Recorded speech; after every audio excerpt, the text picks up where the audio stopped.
भगवान की जय जय जय। श्रवण संस्कृति के उन्नायक प्रातः स्मरणीय आचार्य भगवंत विद्यासागर जी महामुनि राज की जय जय जय जय। बोलिए गुणायतन प्रणेता, शंका समाधान करता, भावना योग प्रवर्तक, तरुणाई के प्रखर वक्ता पूज्य मुनिवर श्री प्रमाण सागर जी महाराज की जय जय जय।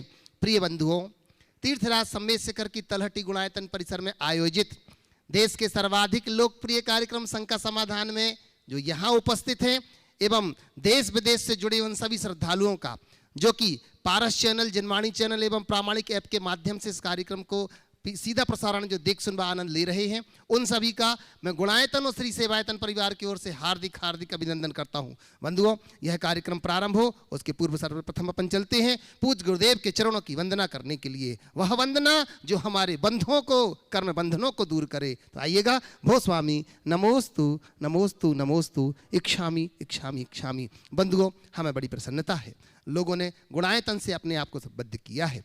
अनेक लोग गुणायतन से जुड़ते जा रहे हैं, कारण क्योंकि विश्व का एक ऐसा ऐतिहासिक धरोहर यहां पर तैयार हो रही बंधुओं, जो आने वाली कई पीढ़ियों तक, युगों तक लोग जैनत्व की गौरव गाथा गाएंगे। वह गुणायतन हो या पंचायतन शैली का यह जिनालय हो, उसमें लोग कोई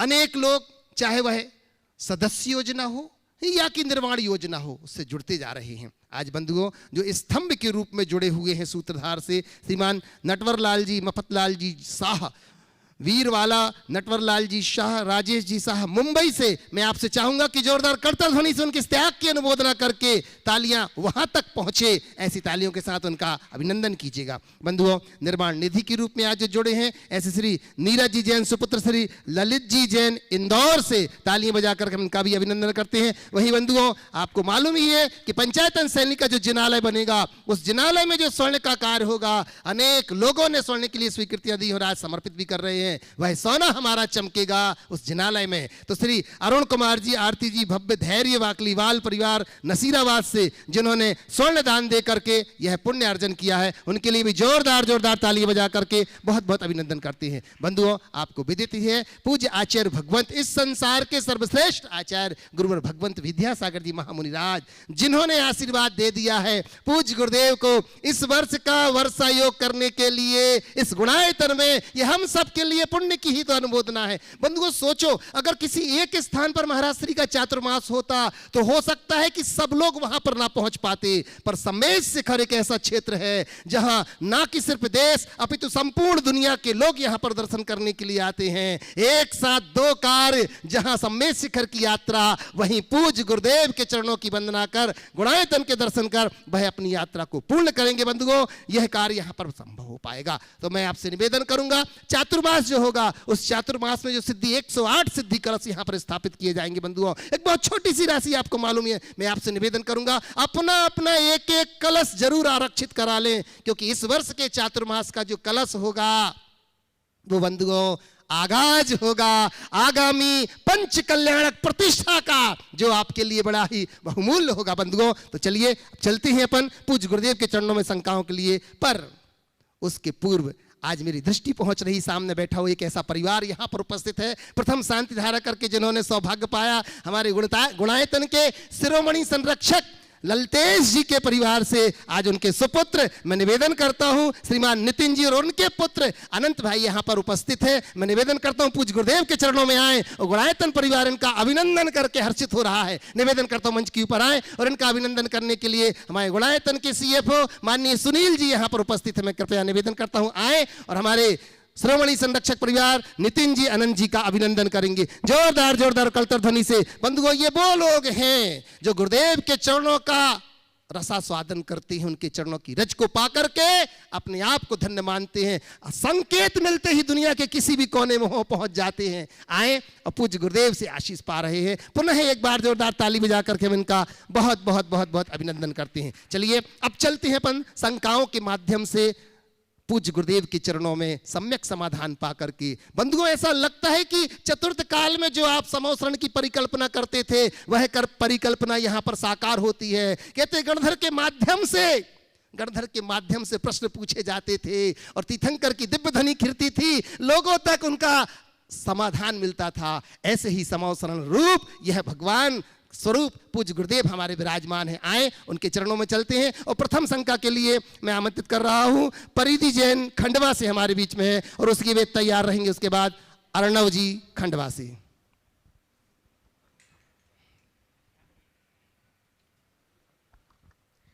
नमोस्तु गुरुदेव। सभी चुलक जी को मेरा इच्छामी। मेरा प्रश्न ये है कि जैसे वर्ल्ड पॉपुलेशन दिन पे दिन इंक्रीज़ होती जा रही है, लाइक इंडिया की भी, सारी कंट्रीज़ की, पर हमें बचपन से सिखाया गया है कि आप मनुष्य गति तब पाते हैं जब आप बहुत अच्छे कार्य करते हैं। पर अभी तो पंचम काल चल रहा है, तो फिर कैसे मनुष्य, मतलब लाइक पॉपुलेशन क्यों बढ़ रही है वर्ल्ड की? देखो, मनुष्य होना दुर्लभ नहीं है, मनुष्यता पाना दुर्लभ है। समझ गए? मनुष्यों की संख्या तो बढ़ रही है पर मानवता दिनों दिन मिटते जा रही। समझ गए? तो इसका अर्थ यही समझना, जो आकृति से मनुष्य बने बड़ी बात नहीं है, प्रकृति से मनुष्य बनना सबसे बड़ी सार्थकता है। और तभी होगा जब मानव मात्र में मनुष्यता। आइएगा अर्णव जैन और इसी के बाद तैयार रहेंगे चारवी जैन खंडवा से। जल्दी आगे बढ़ो।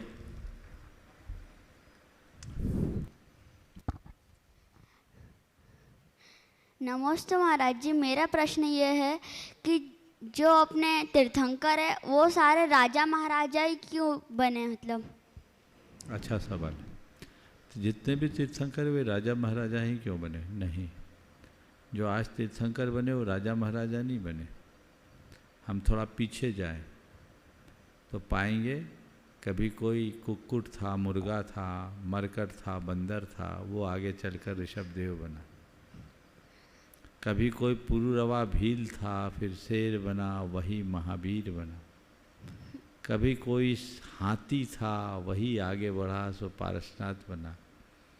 तो राजा महाराजा तीर्थंकर बने कि कुक्कुट मरकट तीर्थंकर बने? भील तीर्थंकर बना, शेर तीर्थंकर बना। समझ गए? वो तो पिछले जन्म में बना तो था ना? पिछले जन्म में बना ना, तो समझो वही बात कह रहा हूँ। तीर्थंकरत्व जीवन का चरम विकास है। वे हर जन्म में तप करते गए, साधना किया, अपनी पुण्य की वृद्धि की, तो हर जीवन में वो ऊपर उठे। और जब वो तीर्थंकर के जन्म में आए, वो उनका चरम रूप था। इसलिए राजा महाराजा के परिवार में जन्मे, राजा महाराजा की तरह जन्मे, और तीन लोक के सारे इंद्रों ने उनकी वंदना की। लेकिन वो राजपाट में रचे पचे नहीं, उसको भी छोड़ दिए। समझ गए? तो इस बात का प्रमाण है कि पामर भी परमेश्वर बन सकता है, भील भी भगवान बन सकता है, पशु भी परमात्मा बन सकता है। समझ गए? चलिए लीजिएगा चारवी जैन और इसी के बाद तैयार रहेंगे। निवेदन करूंगा श्री रमेश हेमलता जी जैन गुवाहाटी से। नमोस्तु महाराज जी, सभी चुल्लक जियो के मैं इच्छामी। महाराज जी, मेरा ये प्रश्न है, जैसे सारे पुरुष लोग जो रहते हैं वो अभिषेक करते हैं अपने यहाँ, फिर क्या बोलते हैं, मोक्ष जब जाते हैं तब भी हमको पुरुष जन्म लेना पड़ता है। फिर महिलाओं का हमारे यहाँ क्या रोल हुआ अपने धर्म में? देखो, पहली बात तो ये है कि सारे पुरुष मोक्ष नहीं जाते। सब जाते हैं क्या? मोक्ष न पुरुष जाता न स्त्री जाता है। मोक्ष तो वो जाता है जो बीतराग होता है। समझ गए? और बीतराग वही हो पाता है जो सर्व परिग्रहों से मुक्त होकर अपनी आत्मा में केंद्रित होता है। जब सब परिग्रहों से मुक्त होकर अपनी आत्मा में डूबने की योग्यता पाओगे तभी ना मोक्ष जा पाओगे। इसलिए मोक्ष के लिए पुरुष और स्त्री का होना कोई ज़रूरी नहीं। जहाँ तक अभिषेक की बात है, अभिषेक पूजा के पूर्व की एक क्रिया है और सबकी क्रियाओं का अपना अपना विधान है। पुरुष अगर अभिषेक करते हैं तो स्त्रियां अभिषेक देख भी तो सकती है। ये जरूरी है क्या कि जो क्रिया पुरुष करे वही क्रिया स्त्री करे, या जो क्रिया स्त्री करे वही क्रिया पुरुष करे? सबके अपने अपने कार्य हैं। जो अपनी अपनी मर्यादा के अनुरूप। समझ गए? अब ये तुम धर्म की बात छोड़ दो, मैं तुमसे कहता हूँ किसी महिला के द्वारा कोई महिला को अरेस्ट करना हो तो मेल कांस्टेबल हाथ लगा लेता है क्या? नहीं, क्यों? कि वो राइट्स के वो अलावा है। क्यों allowed नहीं है। ये डिस्क्रिमिनेशन एक्सेप्ट क्यों? बट महिला कांस्टेबल भी तो पुरुष उसको नहीं अरेस्ट करती। तो क्यों यहाँ सवाल क्यों नहीं उठाते? कोई फर्क नहीं पड़ना चाहिए पुरुष और स्त्री में? समझ में आएगी बात? ये फर्क है ना, यही फर्क यहाँ। समझ गए? हाँ। लीजिएगा, मैं निवेदन कर रहा हूँ रमेश जी, हेमलता जी जैन गुवाहाटी से। बंधुओं, जब अल्पसंख्यक की बात आई तो गुवाहाटी में, आसाम में अल्पसंख्यक का दर्जा दिलाने में इस परिवार ने बहुत अहम भूमिका निभाई थी। एक बार ताली बजा करके अपना प्रश्न रखेंगे और इसी के बाद तैयार रहेंगी परी जैन मधुबन से। नमस्ते गुरुदेव, इच्छामि सारे क्षुल्लक गुरुदेव। हम आज तक एक भी शंका समाधान हमारा नहीं छूटा। हम गुवाहाटी से टीवी में देखते रहते हैं।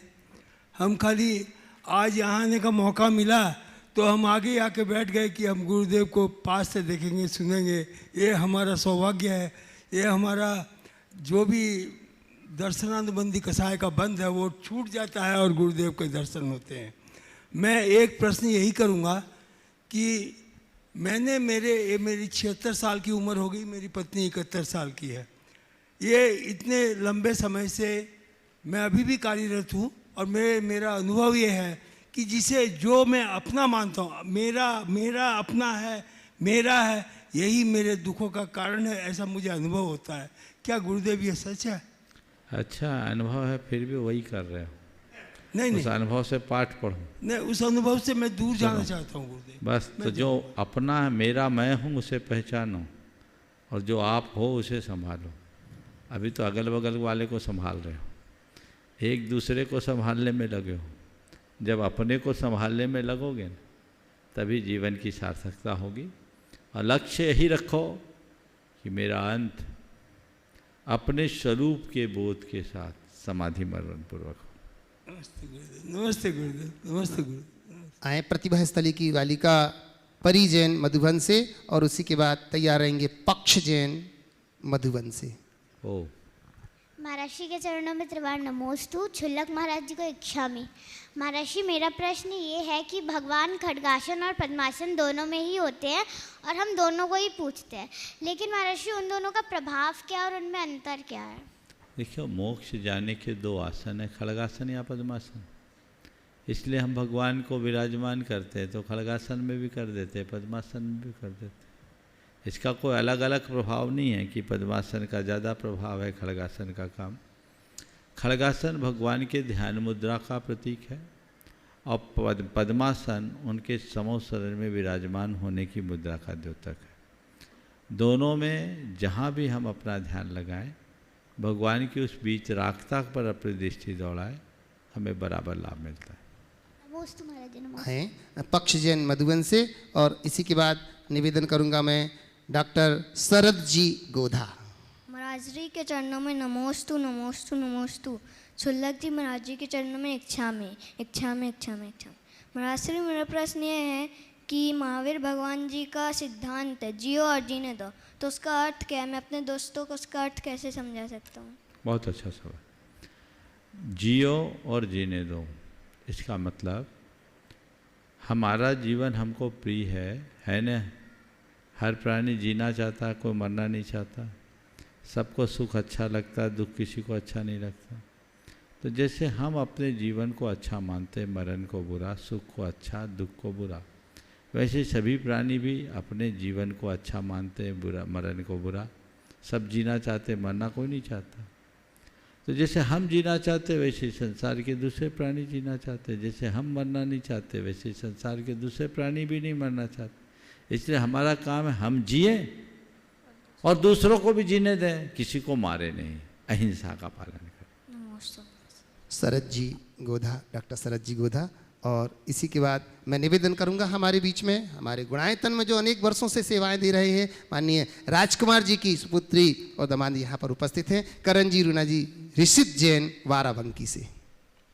पूज्य गुरुदेव के चरणों में नमोस्तु नमोस्तु नमोस्तु। गुरुदेव, आजकल एक सेंटेंस ने हमारे समाज को बड़ा विकृत किया है, वो है आजकल सब चलता है। रात्रि भोजन चलता है, रात्रि में भी प्याज लहसुन रखना और लहसुन की चटनी रखना चलता है, विजाति विवाह चलता है, यदि कोई इसका विरोध करे तो मुश्किल। हम पूरे देश में 1% से कम हैं और गुरुदेव मेरे को तो ऐसा महसूस होता है कि मैं जैनियों में जैन भी 1% ही मान रहा हूँ। जैनियों में जो जैन है, हम नाम के जैन रह गए, लेकिन यदि जैन धर्म को यदि अंगीकार करके चलें तो हम लोग अपने लोगों में से भी अलग ही हैं, जैन नाम के हैं।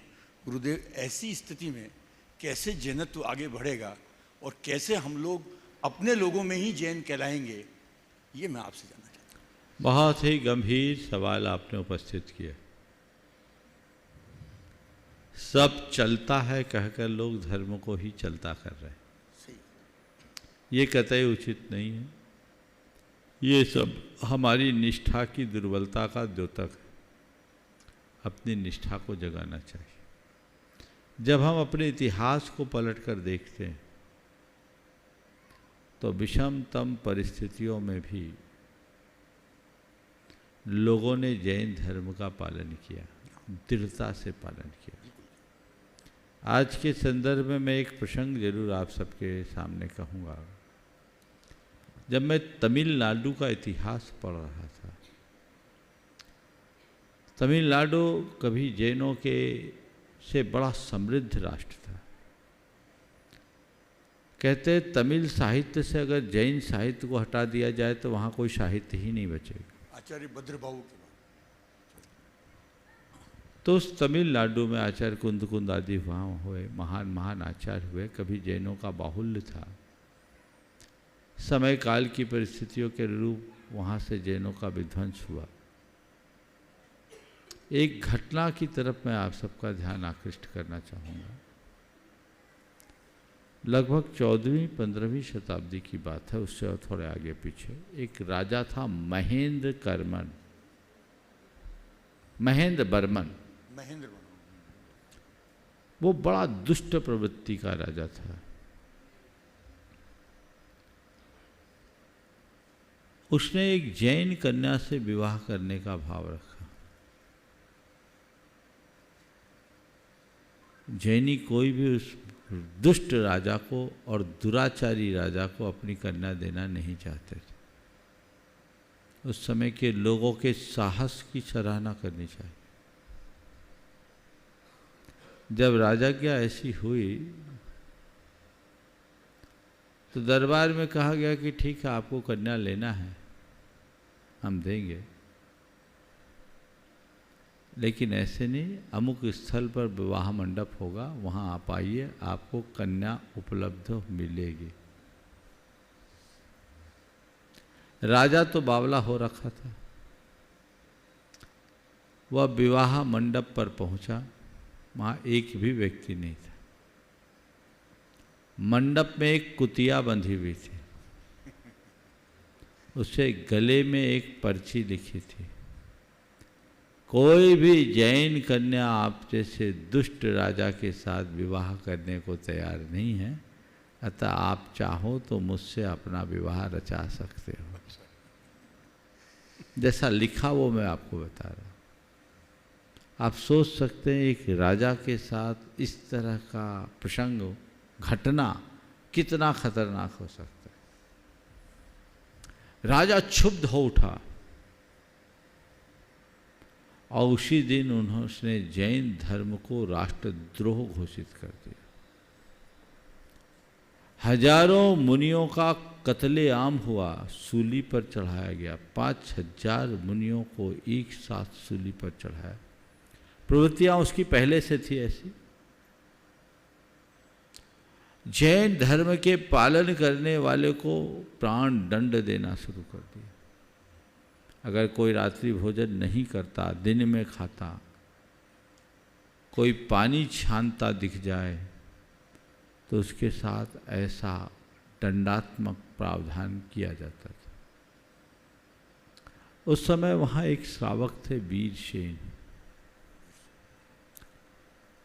वो उस स्थिति में भी अपने जैन धर्म का पालन कर रहे थे। बहुत सारे जैन तो जैन धर्म छोड़ चुके थे दबाव के कारण, लेकिन वीरसेन नाम के श्रावक जैन धर्म का पालन करते थे दृढ़ता से।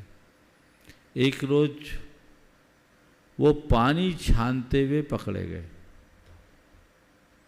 संयोग उस दिन राजा को पुत्ररत्न की प्राप्ति हुई। उसने उन्हें माफ कर दिया। उन वीरसेन जी का हृदय आत्मगौरव से उद्दीप्त हो उठा कि कब तक ऐसे हम छिप छिप कर धर्म करेंगे, अब ये रास्ता खोलना होगा। वे वहां से श्रवणबेलगोल गए। श्रवणबेलगोल में होयसल वंशी राजाओं का राज्य था, वो जैन धर्मानुयायी थे।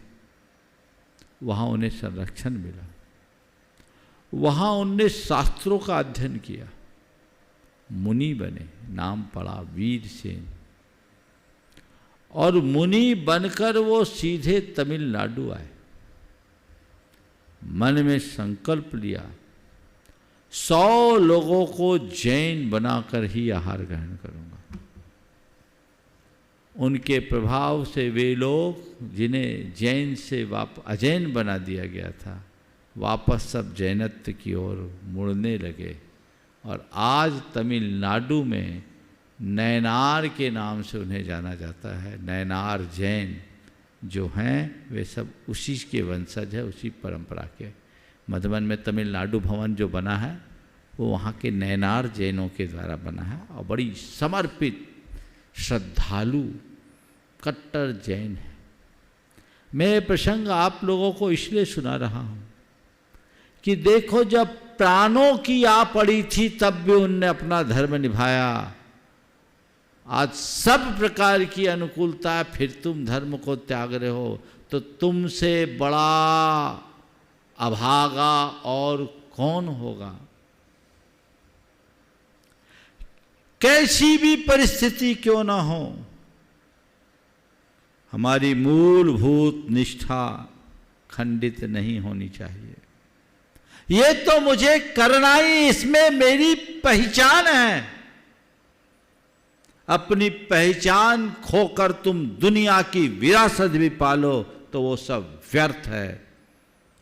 आधुनिकता की अंधी दौड़ में जो लोग भी इस तरह का व्यवहार कर रहे हैं वे घोर आत्मवंचना में जी रहे हैं। उन्हें जागना चाहिए। आप एक तरफ धर्म की बात करते, धर्म प्रभावना की बात करते, गुरुओं के आगे पीछे घूमते हो, मंदिरों में आते हो, पूजा पाठ करते हो और अपना आचरण ऐसा बिगाड़ लोगे तो उद्धार कैसे होगा। मैं आपसे तो इतना कहता हूं, धर्म के विषय में जो बातें करने योग्य कही गई है कदाचित वो ना कर सको तो कोई दिक्कत नहीं। जो बातें करने के लिए कही गई वो ना कर सको तो कोई दिक्कत नहीं, पर जिसका निषेध किया गया उसको करना कतई उचित नहीं है। उसमें तो चलता है, होना ही नहीं चाहिए। देश काल परिस्थिति के अनुरूप तुम व्रत संयम तप त्याग संयम नहीं अपना सको कोई बात नहीं, पर पाप, जिन पापों को सर्वथा निषिद्ध बताया गया उनसे तो बचो। जिससे तुम्हारी पहचान खंडित हो रही उससे तो बचो। 80-80 साल की उम्र होने के बाद भी लोग ऐसी प्रगाढ़ लालसा के साथ इस तरह का आचरण करते हैं जैसे जिंदगी में कभी खाया नहीं। सब चलता है, क्या चलता है? इससे तुम्हारी निष्ठा की दुर्बलता का पता चलता है। अपने आप को अंदर से मजबूत बनाइए। ठान लीजिए कि ये काम मुझे जिन बातों की हमारे लिए मनाही की गई है हमें वो करना ही नहीं है। आप सड़क में गाड़ी चलाते हो, हरी बत्ती हो और गाड़ी रोक दो, कोई दिक्कत नहीं है ना। ग्रीन सिग्नल हो, गाड़ी आगे नहीं बढ़ाओ, कोई दिक्कत नहीं, पर रेड सिग्नल में गाड़ी ना रोको तो दिक्कत ही दिक्कत है कि नहीं? हाँ, आप क्या करते हो? रेड सिग्नल में गाड़ी रोकते हो कि बढ़ा देते हो? रोकते हो ना। इच्छा हो तो भी और ना हो तो भी रोकना ही पड़ता है, क्योंकि रेड सिग्नल है। ग्रीन सिग्नल में तुम्हारी मर्जी, गाड़ी बढ़ाओ या ना बढ़ाओ। भगवान ने जिन बातों का विधान किया वो ग्रीन सिग्नल है, उसे अपनाओ नहीं अपनाओ, तुम व्रती बनो, प्रतिमा लो, तप त्याग संयम में आगे बढ़ो, मुनि बनो ना बनो, कोई दिक्कत नहीं। पर उनने कहा व्यसन मत करो, रात्रि भोजन मत करो, मद्य मांस मधु का प्रतिज्ञा पूर्वक त्याग करो, ये इनका सेवन कतई मत करो। ये सब रेड सिग्नल है, ये कर रहे हो तो तुम अपनी आत्मा का पतन कर रहे हो, तुम्हें कोई नहीं बचा सकता। भाव भाव में दुर्गति के पात्र बनोगे। आज तुम्हारे पास सारी अनुकूलताएं, संसाधन है, पर कल ये सब रहे ऐसा कोई निश्चय नहीं। इसलिए इनके प्रति बहुत जागरूकता होनी चाहिए और हमें अपने आचरण और व्यवहार में इतनी पवित्रता रखनी चाहिए जिससे देखकर सामने वाला हमारे प्रति नतमस्तक हो, आकर्षित हो, जैसे पहले लोग होते थे।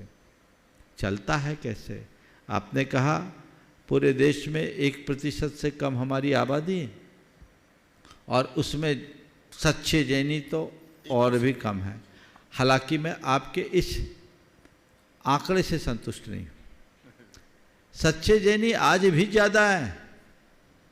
गुरुदेव, हाँ, वो दिखने वाले लोगों में गड़बड़ लोग ज़्यादा है। गुरुदेव, सुनो मेरी बात को, ऐसा नहीं है कि सब जैनी भ्रष्ट हो गए, पर हाँ, एक व्यक्ति भी यदि भ्रष्ट हो रहा है तो उसकी हमें पीड़ा होनी चाहिए, क्योंकि सफ़ेद चादर में एक छोटा सा दाग भी आंखों को चुभता है, वो स्वीकार करने योग्य नहीं है। यदि कोई व्यक्ति अभक्ष्य पदार्थों के सेवन में लगा है, अमर्यादित आचरण या मर्यादा का उल्लंघन करने में लग गए, तो हम उन सब को यही कहना चाहेंगे, भैया संभलो, सावधान हो जाओ, अपनी परंपरा की गुडविल को बचा करके जियो, उसे खंडित मत होने दो। ये तुम्हारी जिम्मेदारी है। अगर तुम ही इसका पालन नहीं करोगे तो कौन करेगा? जैन नाम से नहीं, जैन आचरण से बनो, काम से बनो। तुम्हें कहने की जरूरत ना हो कि हम जैन हैं, तुम्हारा आचरण बता दे कि आदमी जैन है, तो जीवन हमारा सुरक्षित और सलामत रहेगा। उस दिशा में सभी को सतत प्रयासरत रहना चाहिए। आपने बहुत ही गंभीर विषय को उठाया है। लोगों को भी सोचना चाहिए कि हमारी जिम्मेदारी क्या है। हम ऐसे मजबूर नहीं हैं कि हम सारी मर्यादाओं का उल्लंघन कर दें। आज भी हम अपनी सारी सीमाओं को सुरक्षित रख करके अपना सकते हैं। आज भारत की बात क्या, 7 समुंदर दूर अमेरिका, यूरोप जैसे देशों में रहने वाले मैं अनेक लोगों को जानता हूं जो हायर प्रोफेशनल है, लेकिन प्रोफेशनल जिंदगी जीते हुए भी विशुद्ध जैनी नहीं, उनमें से तो कुछ विशुद्ध श्रावक की भांति जीते हैं, और लोग भी उनका अनुकरण कर सकते हैं, करना भी चाहिए। एक ही इसके साथ कहिए। बोलो। गुरुदेव, पिछले कुछ युग पहले, कुछ सालों पहले, वर्षों पहले एक ही परिवार में 3 धर्म मान लेते थे। राजा जैनी है, रानी बौद्ध धर्म मान रही है, बच्चे दूसरा धर्म मान रहे, चलता था। आजकल हमारी पहचान पैदाइश से जैन है और हम जैन धर्म के श्रावक हैं। जब हम लोग सोचते हैं कि जैसे आहार दान, औषधि दान, ये सब कुछ है, दान 4 तरह के दान हैं। मैं नियम कर लूँ कि मेरे को 2 आदमी को भोजन करके खाना है, भोजन दान करके खाना है, या औषध दान के लिए कहीं पैसा दिया हूँ, या किसी की शिक्षा के लिए दिया हूँ, सबसे बड़ा विरोध मेरे घर में होगा। मेरा जैन परिवार, मेरे जैन श्रावक मेरा विरोध करेंगे। क्या आदमी और 2 दिन? देखिए, बात आपने जो बात कही है, बात बिल्कुल सही है। इस विषय में मैं इतना ही कहूँगा, चूँकि समय हो रहा और लोगों का भी नंबर है। हमें अपने कर्तव्यों का दृढ़ता से पालन करना चाहिए। आगे बढ़िए। निवेदन कर रहा हूँ करण रूना जी, ऋषित जैन बाराबंकी से। और इसके बाद मैं निवेदन करूंगा हमारे बीच में बंधुओं सुनील जी वैभव जी गुना से हैं, जो कि गुणायतन ट्रस्टी हैं। हाँ, उनका अभिनंदन भी कर मैं निवेदन करूंगा कि वो नज़दीक आएंगे। नमोस्तु महाराज जी, नमोस्तु नमोस्तु। मेरा प्रश्न यह है कि हमारी क्लास में बच्चा टिफ़िन में नॉनवेज लेकर आता हो और हमारे साथ बैठकर खाना खाता हो, तो हमें उसके साथ बैठकर खाना खाना चाहिए या नहीं, और उसके साथ दोस्ती रखनी चाहिए या नहीं? देखिए, इसमें दो बातें कहूँगा। पहले तो बच्चों को कहूँगा कि अगर ऐसे कोई बच्चे नॉन वेज लाते हैं तो उनके साथ बिल्कुल मत खाओ, ना टिफ़िन शेयर करो। अपितु जो वेज बच्चे, तुम वेज बच्चों का अपना ग्रुप लगाओ जो शाकाहारी भोजन करते हैं, उनके साथ खाओ, उन्हीं के साथ शेयरिंग करो। और अभिभावकों को मैं कहूँगा अपने बच्चों को ऐसे ही स्कूल में पढ़ाओ जहाँ ये समस्या ही ना आए। आजकल आप लोग और चीज़ों को देखते हो, इसको प्रमुखता नहीं देते, पर इसका इन बच्चों पर बड़ा विपरीत असर पड़ता है। नन्हे मुन्ने बच्चे, टीचर्स उनके लिए सबसे सर्वोपरि होते हैं। माँ बाप से भी ज़्यादा वो महत्व अपने टीचर्स को देते हैं। अब टीचर्स कहते हैं टिफ़िन शेयर करना है, एक दूसरे से शेयरिंग करने से हमारा एक दूसरे के प्रति लगाव बढ़ता है, हमारी बाइंडिंग अच्छी होती है, तरह तरह की बातें करते हैं। तो वो सब चीज़ें फिर बच्चों के मन पर दुष्प्रभाव डालती है। और रोज़ रोज़ अगर व्यक्ति उन्हीं चीज़ों को देखेगा तो उसके प्रति जो ग्लानि वो खत्म हो जाएगी, और ग्लानि खत्म होगी तो कल वो अगर उसका सेवन करने लगे तो उसको कोई संकोच नहीं होगा। तो इसलिए हमें सभी से ये कहना है कि अपने बच्चों को ऐसे ही विद्यालयों में पढ़ाएं जहाँ उसके अनुकूल आचरण और व्यवहार है। आज भी बहुत सारे ऐसे विद्यालय हैं जहाँ अच्छी शिक्षाएँ हैं और इस तरह की चीज़ों पर प्रतिबंध है। वहाँ आप क्या ले जा सकते, क्या नहीं ले जा सकते, ये सब चीज़ें देखी जाती है। तो हम उनका पता करें और ऐसे विद्यालयों में बच्चों को दाखिल करें। और तो फिर हमें उनके साथ दोस्ती रखनी चाहिए खाने पीने समय दोस्ती नहीं रखना, बाकी समय दोस्ती रखोगे तो उनको बोलो कि इस तरह की चीज़ें हमको नहीं खाना चाहिए। नमस्ते महाराज। मैं निवेदन कर रहा हूं बंधुओं हमारे बीच में गुणायतन ट्रस्टी श्रीमान सुनील जी वैभव जी गुना से हमारे बीच में है, और इनका अभिनंदन करने के लिए मैं निवेदन करता हूं एक बार मंच के ऊपर आए। इनका अभिनंदन करने के लिए हमारे गुणायतन के प्रशासक सिद्धार्थ जी शोभा जी यहाँ पर उपस्थित है। मैं निवेदन करता हूँ सिद्धार्थ शोभा जी कृपया आए और हमारे ट्रस्टी माननीय सुनील जी वैभव जी का अभिनंदन कर रहे हैं। जोरदार करता ध्वनि से उनका अभिनंदन करते गुना से कृपया आइएगा, और ये अपना प्रश्न भी रखेंगे। और इसी के बाद प्रश्न के लिए मैं निवेदन करूंगा गुणायतन के CFO सुनील जी रेखा जी से। आइएगा, नजदीक आए। और हमारे सिद्धार्थ जी शोभा जी अभिनंदन कर रहे हैं गुणायतन ट्रस्टी माननीय सुनील जी वैभव जी गुना से।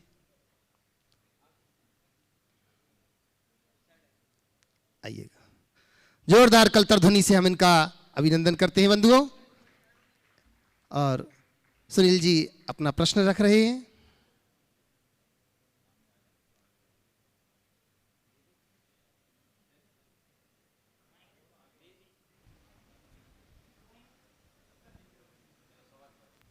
लीजिएगा और माइक पहुंचाइए इनके पास प्रश्न के माध्यम। और इसी के बाद मैं निवेदन करूंगा माननीय सुनील रेखा जी CFO गुणायतन। महाराज जी नमोस्तु नमोस्तु नमोस्तु इच्छामी। महाराज जी, आज के समय में हम अपने बच्चों को ऊंची शिक्षा देने के लिए कॉन्वेंट स्कूल और तरह तरह के स्कूलों में भेजते हैं, जबकि कॉन्वेंट की अपेक्षा भी दूसरे स्कूल हैं जिनमें अच्छी शिक्षा मिलती है और सारे धर्मों की शिक्षा भी मिलती है। तो हम क्यों ऐसा गलत करते हैं? अभी जो सवाल हुआ उसकी जवाब में मैंने यही बात कही है। हाँ। इस पर बिल्कुल गंभीरता होनी चाहिए और इस तरह के अंधानुकरण से बचना चाहिए। बच्चों की पढ़ाई को ही महत्व मत दीजिए, पढ़ाई के साथ साथ उनके संस्कारों का भी ख्याल रखिए। जब तक हम संस्कारों को महत्व नहीं देंगे तब तक सुधार नहीं होगा। लीजिएगा, निवेदन कर रहा हूँ सुनील रेखा जी CFO गुणायतन, और इसके बाद तैयार रहेंगे अनिमेशी गौमिया से। नमोस्तु गुरुवर, नमोस्तु नमोस्तु। सभी क्षुल्लकों को इच्छामी इच्छामी इच्छामी। महाराज जी, ऐसा कहा जाता है जो हमारे साथ बुरा करे या गलत व्यवहार करे उसका पतन पहले ही हो चुका होता है, उस पर क्रोध नहीं करना चाहिए। तो मेरा प्रश्न, उसका पतन किस प्रकार हुआ पहले ही और हम अपने मन को दृढ़ कैसे रखें, उस पर हमें क्रोध ना आए। देखिए, अगर किसी चीज़ में आग लगेगी तो वो जलेगी कि नहीं, और जल जाने के बाद उसका वो वजूद रहेगा क्या? ये कागज़ है, अभी सलामत है, इसमें आग लगने के बाद इसका क्या हाल होगा? हाँ, राख बन जाए, कुछ नहीं होगा। राख बनेगी ना। तो क्रोध भी एक आग है, जिसके अंदर लगी उसको तो जलना ही है। अब वो आग सामने वाले को जला भी सकती, नहीं भी जला सकती, समझ गए? पर जिसमें आग लगी है उसको तो जलना ही है ना। तो इस संदर्भ में ये बात कही गई कि कोई तुम्हें क्रोध में दुर्व्यवहार कर रहा है तो ये मान के चलो उसका तो पतन है ही, वो जल रहा है, उसके अंदर आग लगी हुई, उसको अब सुलगाने की जगह बुझाने का प्रयास करना है। अगर मैं कोई प्रतिवाद करूंगा तो वो और भड़केगा, आग सुलगेगी। तो कहीं की आग है तो उसे हमें वहीं बुझाने का प्रयास करना। उसके अंदर जितना क्रोध की जितनी प्रबल आग हो, हमें उतना अधिक पानी डालना है। वो जितना क्रोध करे तुम उतनी क्षमा का भाव रखो, ताकि वो आग बुझ सके। अगर ऐसी सकारात्मक दृष्टि आ जाए तो जीवन का खेल ही बदल जाए। नमोस्तु नमोस्तु। अनिमेश जैन गोमिया से, और इसके बाद मैं निवेदन करूंगा शिरोमणि संरक्षक ललतेश जी के परिवार से पुत्र नितिन जी आनंद जी। महाराज श्री के चरणों में 3 बार नमोस्तु नमोस्तु नमोस्तु। छुल्लक जी के चरणों में इच्छामि इच्छामि इच्छामि। महाराज जी, महाराज जी, हाल ही में आपके पास कुछ लोग कर्नाटका से दर्शन के लिए आए थे। ये वही लोग हैं जो यशवंतपुर हावड़ा एक्सप्रेस से आए थे। इनकी इंजन दुर्घटना के कुछ समय पहले बदल गई। तो महाराज जी, और ये 110 लोग थे, जो 110 के 10 लोग सुरक्षित शिखर जी के दर्शन करके चले गए। तो महाराज जी, इनका कौन सा पुण्य का उदय था कि ये शिखर जी आए भी और सुरक्षित दर्शन करके भी चले गए? देखिए, वो जो दुर्घटना हुई वो बहुत ही भयानक दुर्घटना, बहुत बड़ा हादसा हुआ। पहली बात तो मैं उसमें जितने लोग भी हताहत हैं उनके प्रति अपनी ओर से संवेदना व्यक्त करना चाहूँगा, और उनके परिवार को यही आशीर्वाद दूंगा कि वे इस विपत्ति को सहने में समर्थ हो सके। इस तरह की घटना होने के बाद उसकी पूर्ति कर पाना बहुत मुश्किल है। जहाँ तक उन 110 लोगों का सवाल है जो यहाँ भी मेरे पास आए थे, वो बच गए। अगर कहा जाए तो इसे एक संयोग के रूप में भी देखा जा सकता है। कई बार लोगों का ऐसा अनुभव होता है, पहले कोई गाड़ी चला रहा हो और बाद में बोलता है चलो तुम पीछे बैठो मैं गाड़ी चलाता हूँ। वो ड्राइविंग सीट पर आया और थोड़ी देर बाद कहीं किसी से टक्कर हो गई और व्यक्ति जो ड्राइवर था वो चल बसा, पीछे वाला बच गया। अब ये जो थी बातें तो एकदम निर्धारित स्थल पर उनका इंजन चेंज होना होगा, वहाँ चेंज हुआ जैसा उन्होंने बताया, बच गए। अब ये घटना पीछे से भी हो सकती थी, आगे से भी हो सकती थी। शायद पीछे से हुई, अगर ये आगे से होती तो शायद ये आगे ही से लपेटे में आ जाते। पर मैं इसे इस रूप में देखता हूँ कि वे एक बड़े अच्छे भाव लेकर अच्छे निमित्त से निकले थे। उन्हें सम्मेद शिखर जी की वंदना करनी थी। वो पुण्य उनके साथ था वंदना का, जिसने ये संयोग पर रखे। और वे लोग भी देखो, उनकी निष्ठा, इतना बड़ा हादसा होने के बाद वापस नहीं लौटे। कहाँ आए? शिखर जी आए, वंदना की और चले भी गए। तो ये बात समझो, हम एक धारणा ऐसी बना सकते हैं कि अगर हम शुभ आलम्बनों को लेते हैं तो हमारे बहुत सारे अशुभ कर्म विनष्ट हो सकते हैं। इसलिए सतत शुभ आलम्बन लेकर आगे बढ़ने का अभ्यासी बन। नमोस्तु महाराज। इच्छामि महाराज। निवेदन कर रहा हूँ शिरोमणि संरक्षक परिवार से नितिन जी आनंद जी फिरोजाबाद से। मेरे जीवन के मार्गदर्शक, मेरे गुरुवर को मेरा तथा मेरे परिवार तथा दिगंबर जैन फिरोजाबाद की तरफ से त्रिवार नमोस्तु नमोस्तु नमोस्तु।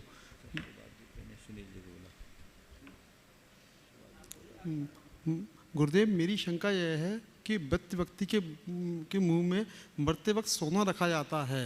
मृत व्यक्ति के मुंह में मरते वक्त सोना क्यों रखा जाता है? सोना? हाँ, और उसका जैन धर्म में क्या महत्व है? मैंने तो कभी देखा नहीं, मेरा ऐसा कोई अनुभव नहीं, हो सकता कुछ जगह रखा जाता होगा। महिलाओं के, महिला पुरुष सभी के,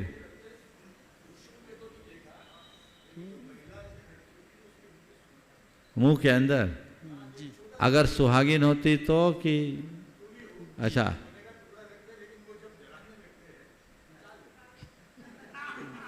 ठीक है ठीक है, बात समझू ना। मतलब आपके कहने का आशय ये है कि हमारे देश में ऐसी परंपरा है कि कोई महिला की मृत्यु हो तो कहीं कहीं ऐसी परंपरा है, तो किसी महिला की मृत्यु हो तो मरणोपरांत उसके मुख में सोना डाल देते हैं और बाद में जलाते समय निकाल लेते हैं, यही परंपरा है। अब आपने पूछा ऐसा क्यों होता है, तो देखो मैंने कभी देखा नहीं और कभी इस पर सोचा नहीं, पर मुझे इसके पीछे एक बात समझ में आ रही जो मैं अभी कह सकता हूँ, हो सकता है ये भी उसमें एक कारण हो। हमारे देश में एक परंपरा है कि जिस किसी को भी अशुद्धि हो जाए तो उस पर सोने के पानी का छींटा दे दिया जाता है। ये परंपरा है ना, छिपकली छू जाए या और कुछ हो जाए तो सोने के पानी से नहा लो तो कहते वो शुद्ध हो गया। अब किसी की मृत्यु हो गई, मर गई, तो शरीर तो अपवित्र हो गया, मुंह में सोना डाल दो शायद शुद्ध हो गई, एक भाव। दूसरा इसके पीछे ये भी भाव, इसमें सवाल ये हो सकता है महिला के लिए क्यों और किसी के लिए क्यों नहीं। तो हमारे देश में महिला को लक्ष्मी कहा जाता है। लक्ष्मी गई खाली हाथ न जाए, सोना लेकर जाए ताकि उसकी कृपा बनी रहे। हम लक्ष्मी को घर से बाहर ऐसे निकालेंगे तो दरिद्र ना आ जाए, शायद ये भावना हो सकती। मैं मानता हूं कि हमारे यहाँ की जो भी रीतियां हैं उसके पीछे कोई ना कोई विज्ञान होगा, लेकिन हम उसे नहीं जानते, इसलिए हम उनको गौण करने लगते हैं। काश हम रीतियों के विज्ञान को जाने और आगे बढ़े, जिससे जीवन का पथ प्रशस्त। हाँ अनंत। नमोस्तु महाराज जी। महाराज जी मेरा प्रश्न ये है कि हम अपनी क्षमताओं पर विश्वास कैसे कर सकें। हम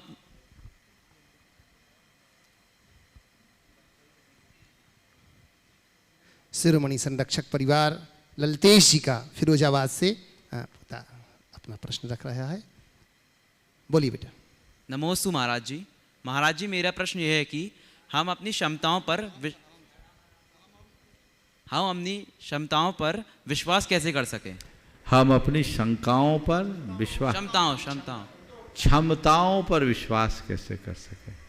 देखो अपनी क्षमता पर विश्वास करना है तो थोड़ा थोड़ा उसको आजमाना शुरू करो। उदाहरण दूं, तुमसे अगर कहे कि 2-4 किलोमीटर पैदल चलो तो चलने को तैयार होगे? जी महाराज जी।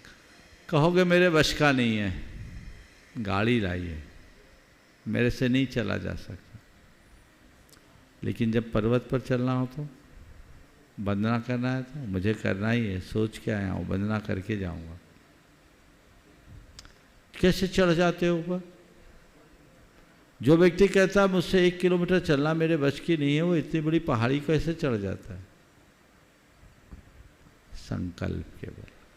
किसके बल पर? संकल्प के बल पर। 10 मिनट भूखे न रह पाने वाला व्यक्ति 10 दिन का उपवास कैसे कर लेता है? संकल्प के बल पर।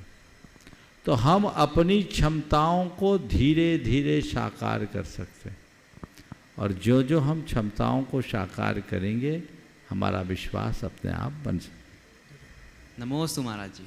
और मैं निवेदन कर रहा हूं पुनः एक बार गुणायतन के CFO माननीय सुनील जी को। गुरुवर अभी अभी मालूम चला है कि संजय मैक्स आचार्य श्री के बहुत अनन्य भक्त थे और कुछ दिन पहले उनकी जो है कैंसर से पीड़ित थे और उस वो स्वर्गवास हुआ उनका। तो ऐसे अनन्य भक्तों के साथ ऐसा क्यों होता? देखिए, संजय मैक्स जी का आपने जिक्र किया। निश्चित संजय मैक्स परम पूज्य गुरुदेव के कृपा पात्रों में एक थे, बल्कि बहुत ज़्यादा निकटता थी, और उन्होंने गुरुदेव के मार्गदर्शन में बनने जा रहे सभी उपक्रमों में अपनी बहुत अच्छी भूमिका निभाई। उनने जीवन भर सेवा की, गुरु की, तीर्थ की, धर्म की। उसकी जितनी सराहना की जाए वो कम है। वो एक बहुत अच्छे शख्सियत थे और गुरुदेव का उन पर बड़ा विश्वास और भरोसा भी था, जिस पर उन्होंने हमेशा काम किया। आपने ये सवाल किया है कि ऐसे व्यक्ति कैंसर जैसी बीमारी से पीड़ित कैसे हो गए। बीमारी तो किसी को भी नहीं छोड़ती।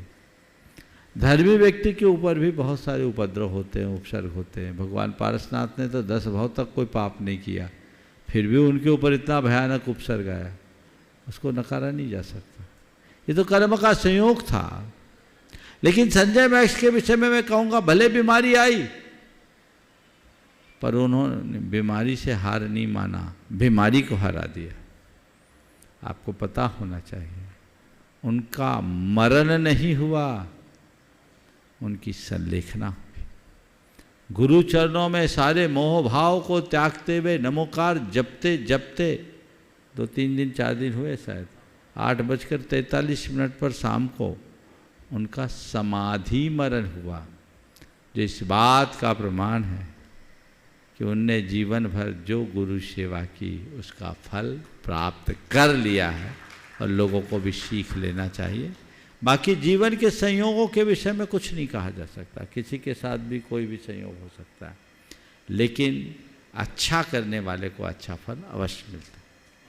जी बंधु, और हम हमारे पूरे गुणायतन परिवार की ओर से और श्री सेवायतन परिवार की ओर से संजय जी मैक्स के पूरे परिवार को, उनको हम भावभीनी श्रद्धांजलि यहाँ पर अर्पित करते हैं। और अब मैं निवेदन कर रहा हूँ पूज्य शुल्लक श्री स्वरूप सागर जी महाराज के चरणों में, जिनका प्रश्न हम सब के लिए आत्मस्वरूप के प्राप्ति में सहायक होगा। महाराज जी के चरणों में बारंबार नमोस्तु।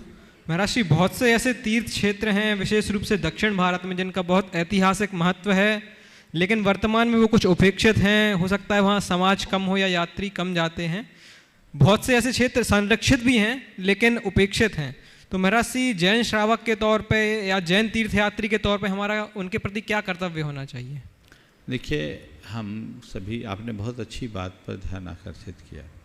सबसे पहले तो ऐसे तीर्थ क्षेत्रों को चिन्हित करना चाहिए और विभिन्न माध्यमों से लोगों तक उसकी जानकारी पहुंचानी चाहिए। और सबसे पहला काम ये करना चाहिए कि ऐसे उपेक्षित तीर्थ क्षेत्रों को आप अपनी यात्रा के कार्यक्रम में जोड़ें। जो लोग भी तीर्थ यात्राओं पर निकलते हैं वे ऐसा भी कार्यक्रम बनाएं कि हम हर 2-3 साल में अपनी एक यात्रा ऐसे तीर्थ क्षेत्र के लिए करेंगे जो अभी तक लोगों के प्रकाश में नहीं आया, जिससे लोगों का परिचय नहीं हुआ। लोगों का आवागमन बढ़ेगा तो वहाँ की आमदनी बढ़ेगी, आमदनी बढ़ेगी तो वहाँ की व्यवस्थाएं भी अनुकूल होगी, रख रखाव अच्छा होगा, चीज़ें सारी हमारे अनुकूल होगी। पहला प्रयास ये करना चाहिए। दूसरा, यदि कोई क्षेत्र हैं जिनमें उनकी आधारभूत संरचनाएं भी नहीं हैं तो उन्हें चिन्हित करके समाज के बीच रखना चाहिए और समाज के लोगों को चाहिए कि ऐसे क्षेत्रों को हाथों हाथ ले और विकसित करे। और इस कार्य के लिए देश भर के जितने भी मंदिर और ट्रस्ट हैं उन्हें आगे आना चाहिए। जिनके पास सरप्लस पैसा है, अपने मंदिरों का पैसा उन अविकसित तीर्थों को या पिछड़े तीर्थों या धर्मायतनों के विकास के लिए लगाए तो ये बहुत उत्तम कार्य होगा, दोहरा पुण्य का लाभ होगा। सभी मंदिर कमेटियों को इसकी जानकारी मिलनी चाहिए और वे अपने द्रव्य का वहाँ सदुपयोग करके बहुत अच्छा काम कर सकते हैं। यदि ये पहल की जाए तो मैं मानता हूँ हमारा कोई भी क्षेत्र पिछड़ा नहीं रहेगा। मैं निवेदन कर रहा हूँ पूज्य शुल्लक श्री सुभग सागर जी महाराज के चरणों की वंदना करते हुए। परम पूज्य मुनिवर के चरणों में बारंबार नमोस्तु नमोस्तु नमोस्तु।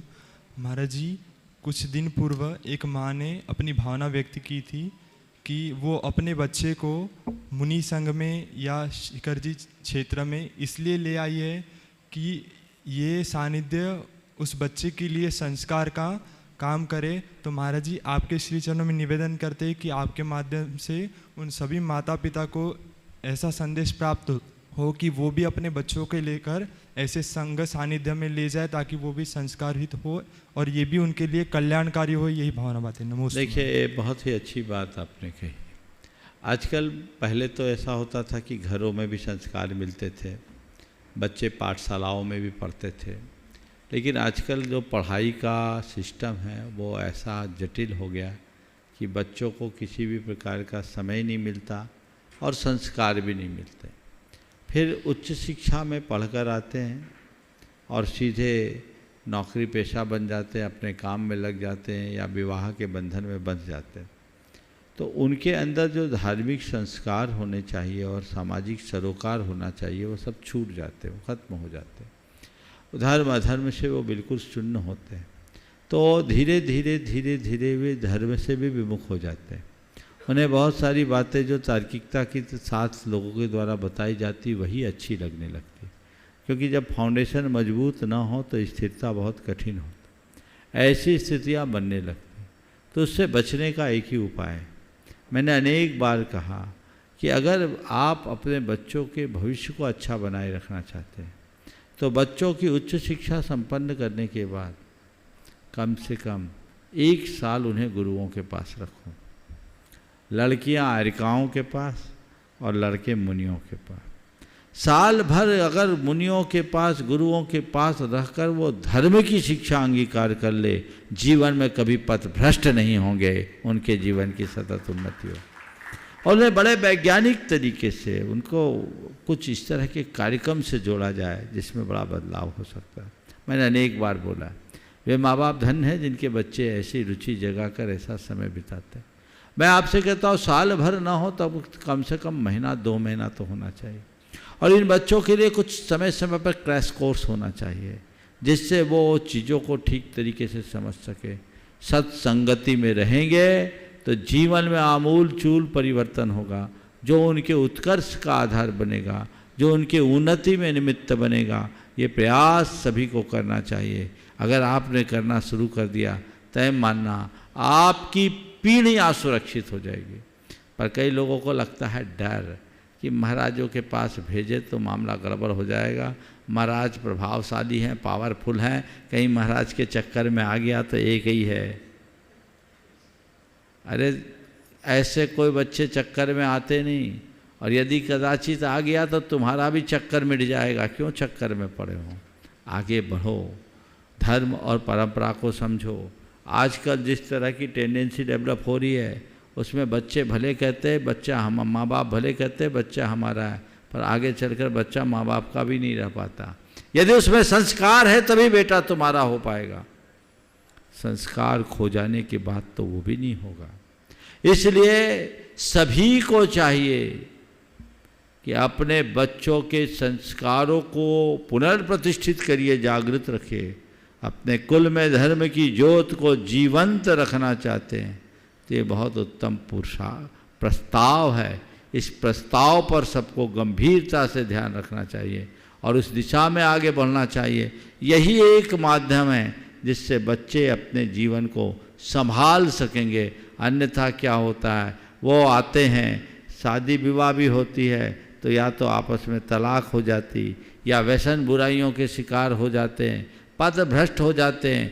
ज़्यादातर बच्चे और बच्चियों की हाल उच्च शिक्षा में बड़ी विचित्र हो जाती है। वो अपने संस्कारों की सीमाओं का उल्लंघन कर देते हैं। अगर ऐसे बच्चे कुछ समय गुरुओं के पास रहे, अपना समय बिताए, तो उनके संस्कार भी जागेंगे, भाव भी निर्मल होंगे, चरित्र भी अच्छा होगा, आगे के लिए और अच्छे से अच्छा करने में समर्थ हो सकेंगे। ऐसी सामर्थ्य उनके अंदर विकसित होगी तो उनका जीवन धन्य होगा। समय आप सबका हो गया, यहीं पर विराम। बोलिए परम पूज आचार्य गुरुवर श्री विद्यासागर जी महाराज। परम पूज मुनिवर श्री प्रमाण सागर जी महाराज की जय जय जय।